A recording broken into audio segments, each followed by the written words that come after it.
مصطفى مصطفى منبع للصفا سيد الأنبياء مشعل في الوفاء كان في عطفه لليتامى دفاع مصطفى مصطفى منبع للصفا سيد الأنبياء مشعل في الوفاء كان في عطفه لليتامى دفاع حن قلبي له فاض شوقا إليه ليس أرجو سوى شربة من يديه الصلاة عليه والسلام عليه للسماء ارتقى فأتى بالنقاء وغدا وجهه نيرا مشرقا كان من عفوه حين حان اللقاء قال فلتذهبوا أنتم الطلقاء مصطفى مصطفى للصفا سيد الأنبياء مشعل في الوفاء كان في عطفه. بسم الله الحمد لله والصلاة والسلام على أشرف الأنبياء والمرسلين سيدنا محمد وعلى آله وصحبه أجمعين. kulanti wacan waxaan qaybtan kaga hadlaynaa dayacii diineed ee ka jiray dhulka qaybta carabta ee deganaan jasiirada carabiya iyo dhulka ku hareereysanba ka jiray ayaan ka hadlaynaa. haddaan soo qaadano mathalan yahuudda qolada la yiraahdo oo sheegan jiray in ay haystaan diintii nebi muuse oo haystaan kitaabkii towraad, waxay ahaayeen dad diinta siday rabaan ka yeela. waxay kusoo koobeen diintooda cibaadaad ay mararka qaar ay sameeyaan iyo muuqaalo ay mararka qaar muujistaan.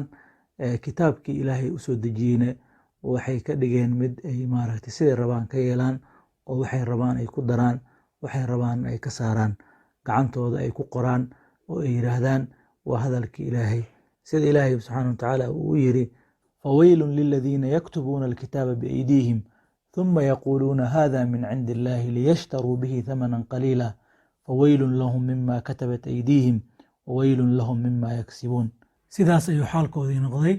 haddii aan u imaano nasaarada ama kirishtaanka, iyagu waxay noqdeen kuwa wadadii ka lumay oo wadadii tawxiidka ahayd oo nabi ciise calayhi salaam kaga tegey waxay ku bedeleen shirki. waxay bilaabeen in ay nabi ciise caabudaan oo ay yiraahdaan waa ilaahay wiilkiisa. tacaala allahu camaa yaquuluuna culuwan kabiira. sidii yahuuddoo kale ayagana diintoodii waxay ku soo koobeen muuqaalo qaar oo ay muujistaan iyo cibaadaadka qaar oo ay gutaan, munaasabaadka ay ku gutaan ayay ku soo koobeen.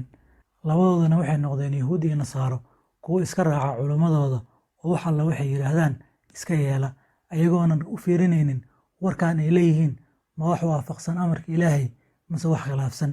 culimmadiina waxay noqdeen kuwa dadka amraya wax iyaga jeebkooda ay kala yimaadeen. waxay bilaabeen inay dadkii ka xarimaan waxuu ilaahay subxaana watacaala u xalaaleeyey, sidoo kalena ay u xalaaleeyaan waxyaabo ilaahay subxaana watacaala ka xarimay. dadkiina waxay noqdeen kuwo isaga raaca ayay noqdeen. ilaahay subxaana watacaala oo arrintaa tilmaamaya wuxuu yidhi ittakhaduu axbaarahum waruhbaanahum arbaaban min duuni illaah waalmasiixa bna maryam wamaa umiruu ilaa liyacbuduu ilaahan waaxida laa ilaaha ilaa huwa subxaanahu camaa yushrikuun. carabtii haddaan u imaano ayagana wakhti dheer waxay maaragtay haysteen diintii nebi ibraahim calayhi salaam.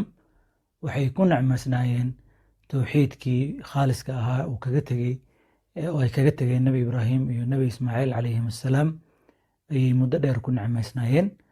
laakiin wakhtigii markuu dheeraaday ayagana diintoodii way bedeleen. waxaa noloshoodii soo gashay wathaniya iyo maaragtay cibaadatul asnaam. shirki ayaa noloshoodii hareeyey. ninkii ugu horeeyey ee diinta carabta bedelay waxaa la oran jiray camr bnu luxay. wuxuu ahaa nin reer bani khusaaca ah. khusaaca wakhtiyada ka mid a ayay maka qabsadeen oo ay maaragtay kala wareegeen qoloyihii meeshaa joogay oo ahaa maaragtay reer jurhum oo ahaa qabiilkii maaragtay nebi ismaaciil calayhi salaam iyo haajara magaalada la soo degay oo kadibna nebi ismaaciil uu ka guursaday qolahaas reer jurhum iyo axfaaddii nebi ismaaciil ayaa magaalada maaragtay joogi jiray. qoladaas ayay marka khusaaca ayaa kala wareegtay oo ka qabsatay magaalada.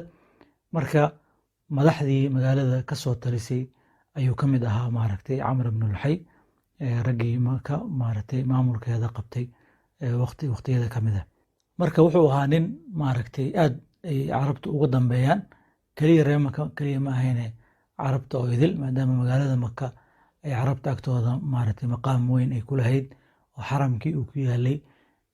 qofka maka ka talinaya bidabiicati alxaal wuxuu noqonaya qof carabta intooda kale ay maaragtay warkiisa maqaam ama makaan ku leh ama saameyn uu ku leeyahay ayuu ahaa maaragtay.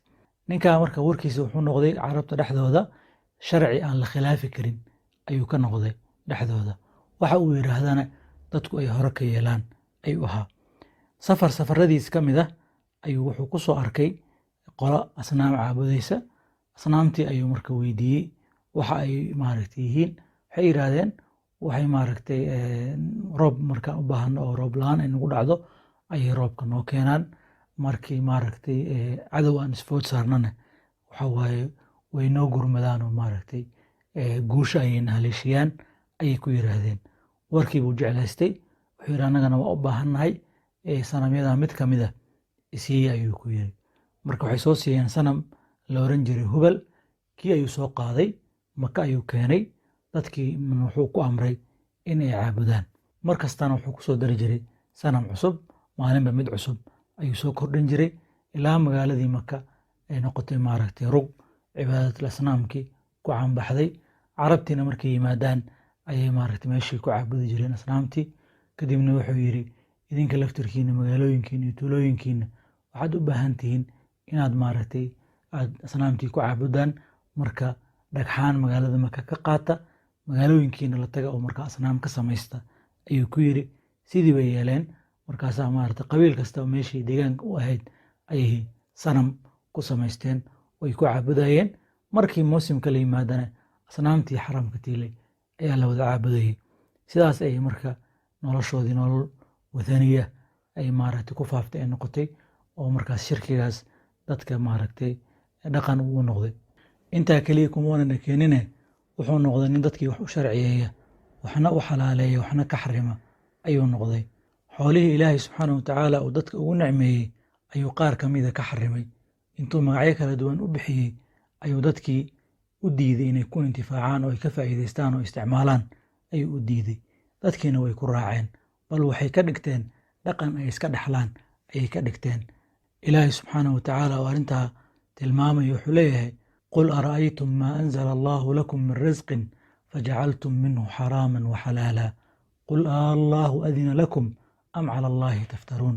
wuxuu ilaahay subxaana watacaala ku yidhi bal ka warrama risqigii uu ilaahay idiin soo dejiyey oo ilaahay idinku u nicmeeyo idin siiyey oo aad qaar ka mida ka dhigteen xaraam, qaar ka mida inaad ka dhigteen xalaal. ma ilaahay subxaana watacaala ayaa idiin idmay inaad saas yeeshaan ood wax xalaalaysaan oo wax xaaraantinimaysaan? ilaahay maa idin idmay? waa maye. ilaahay subxaana watacaala isaga keliya ayaa arrintaa xaq u leh oo maaragtay inuu xalaaleeyo oo xarimo. waa ilaahay subxaana watacaala khasaa'ista oo isaga la gaar ka noqday weeye. marka yaa arrintaa idiin idmay ayaa la leeyahay maaragtay. cidna uma idmin, waa been abuurasho oo ay iyagu iska samaysteen. meel kalena ilaahay subxaana watacaala wuxuu ku leeyahay maa jacala allaahu min baxiiratin walaa saa'ibatin walaa wasiilatin walaa xaam walaakina aladiina kafaruu yaftaruuna cala allahi alkadiba wa akharuhum laa yacqiluun. aayaddan ayadana waxay tilmaamaysaa magacyadii kala duwanaa oo ay u bixiyeen xoolihii ay dadka u diideen inay ku intifaacaan oo ay ka faa'iidaystaan ay ka mamnuuceen. magacyadii ay u bixiyeen ayaa aayaddan ayadana tilmaamaysaa. waa magacyo iyaga jeebkooda ay ka keensadeen wax ilaahay subxaanahu watacaala uu bixiyey ama uu amray ama uu saa u kala qeybiye xoolaha maaragta ma diiday in dadka inay ku intifaacaan ma ahayn. waa wax iyaga ay maaragtay hindiseen oo ay samaysteen.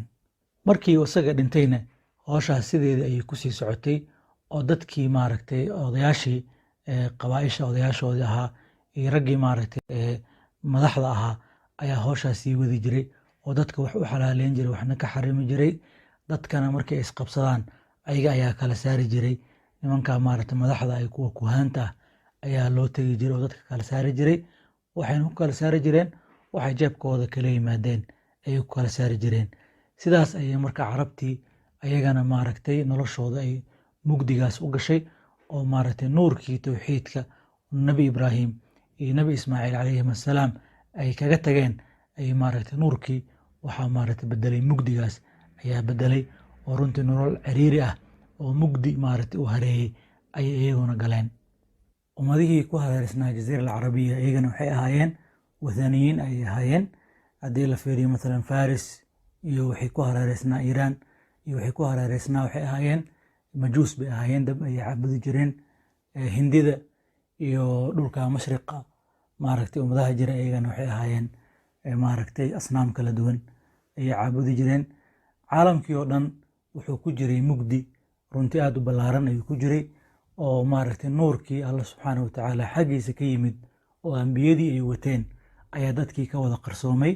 xaaladoodana waxay ku suureysneed sida uu nabiga calayhi salaatu wasalaam u suureeyey: ina allaha nadara ilaa ahli alardi famaqatahum carabahum wacjamahum ilaa baqaaya min ahli alkitaab.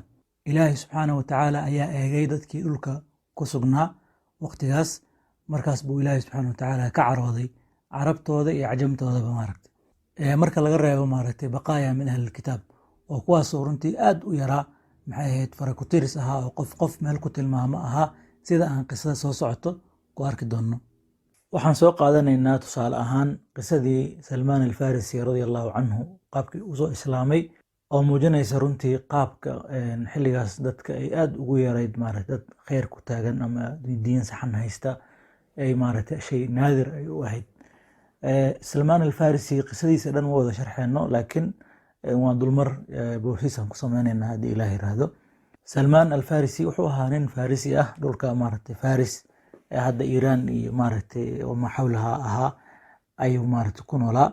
wiil yar uu ahaa aabihii la nool, marka aabihiisna aad ayuu u jeclaa. marka wuxuu aad ugu dadaali jiray inuu wiilka guriga ka bixin oo maaragtay cibaadada majuuska oo dabka caabudka ahna maaragtay aad ugu dadaalo. wiilkii meel heer sara uu ka gaaray uu maaragtay kamid ahaa dadka dabkaasi maaragtay ka khidmeeya oo meesha maaragtay taagan, gurigii iyo dabkii u dhexeeya, adduunyada kale xataa ka go-an oo maaragtay gurigii iyo maaragtay inuu meeshaas aadayo dabkaas shidaayo ama ka shaqeynayo mooyaane. laakiin maalin maalmaha ka mid a ilaahay subxana watacaala wuxuu qadaray in aabihii uu ka mashquulo beer uu lahaa. markaas ayuu wiilkiisa u diro dha orod beertii aad waxaas ka soo qabo.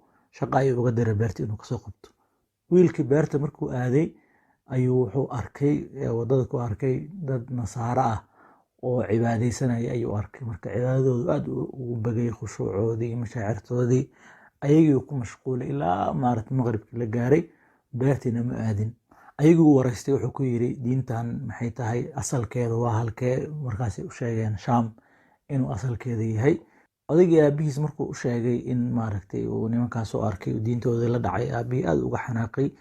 wuxuu maaragtay bilaabay inuu guriga ku xiro oo maaragtay u diido inuu baxo ayuu maaragtay sameeyey. laakiin salmaan wuxuu sameeyey inuu nimankii nasaarada ahaa fariin u diro uu yiraahdo qola baxaysa oo safraysa shaam aadaysa haddii aad aragtaan iisoo sheega. waa loo soo sheegay, kadibna xargihii buu ka xiiladaystay uu iska furfuray. qoladii safraysa ayuu raacay, shaam uu tegey. waxaa loo tilmaamay nin raahib ah oo markaa kaniisadii madax ka ahaa. ninkii ayuu markaa khaadim u noqday, uu yiri inaan diintii kaa bartaan rabaa oo ku khidmeeyo.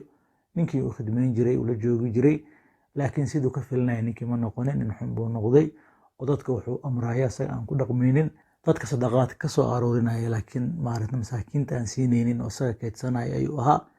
ninkii markii uu dhintay ayuu maaragtay salmaan dadkii u sheegay ninkaa saa u maleynayseen ma ahayn nin maaragtay sadaqaadka idinka aruuriyo oo masaakiinta siinin oo isaga keedsaday oo ahaa keedkiisii wixii tusay.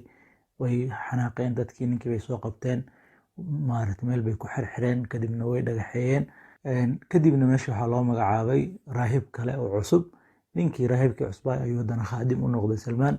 ninkii nin wanaagsan ayuu noqday oo ilaahay ku xiran oo cibaado badan oo maaragtay nin aakhira u shaqaysanaya ah.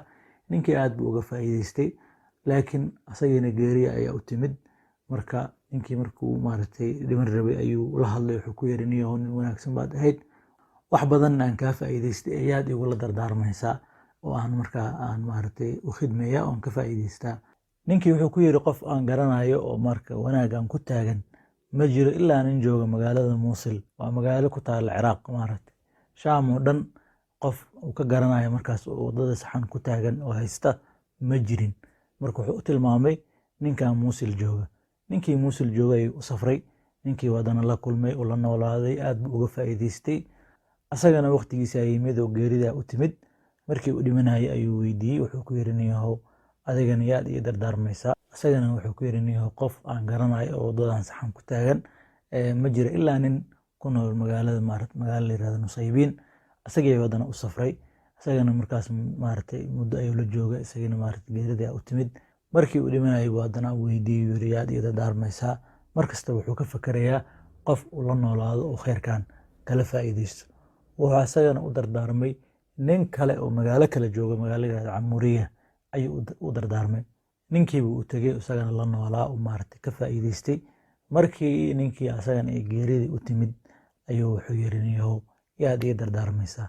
marka wuxuu ku yidhi niyahow aniga hadda qof adduunkan ku nool oo aan garanayo oo wadadii aan haysanay aniga iyo saaxiibadii haysta oo diintii aan bedelin oon taxriifinin oo maaragtay ilaahay si saxan ugu xiran ma garanayo. laakiin waxaa la soo gaaray oo maaragtay nagu soo fool leh waqti lasoo saarayo nebi uu soo baxayo ayaa aad noogu soo fool leh. wuxuu u sheegay marka nebigaas in laga soo saari doono dhulkaas carabta. wuxuu weliba u tilmaamay magaalada uu usoo hiiroon doono nebiga calayhi salaatu wassalaam, astaamaheeda iyo calaamadaha lagu garanayo magaaladaas. nebiga laftirkiisa calaamadaha lagu garanayo ayuu u tilmaamay. sidii ayuu marka Salmaan kusoo baxay oo kusoo safray, go-aanna ku qaatay inuu aado magaaladaas loo tilmaamay inuu nebiga calayhi salaatu wassalaam usoo hijroon doono. safarkiisii dhib ayuu kala kulmay. qolo ayaa jidka maaragtay ku qafaalatay oo kadib addoon ka dhigatay, iibisay, oo maaragtay yahuud deganeed magaalada Madiina qaar ka mid ayaa laga iibiyey. taariikhdiisi marka aad bay u dheer tahay oo runtii cajaa'ib badan ay leedahay. nabiga calayhi salaatu wassalaam markii uu soo hijrooday wuu la kulmay, calaamadihiina wuu ku arkay midba mar, kadibna wuu islaamay. waxa aan qisadiisa usoo qaadanay ma ahayn inaan qisadiisa ka wada sheekeyno, laakiin waxay ahayd inaan muujino sida uu waaqicu ahaa ama xaalka uu ahaa. dadkii in ay noqdeen wax diin saxan haysta oo ilaahay subxaana watacaala si saxan u caabudayaba, in ay noqdeen dad fara ku tiris oo aad u yar, oo la leeyahay magaalo hebel ninaa joogo, magaalo hebel ninaa joogo la leeyahay ayay noqdeen. kadibna waaba la waayeba. saas ayuu marka xaalkii noqday. halkaas ayaan ku ekeysanaynaa xalqada labaad. intaan xalaqo kale kaga kulmi doonno waxaan idin leeyahay assalaamu calaykum waraxmatullaahi wabarakaatuh.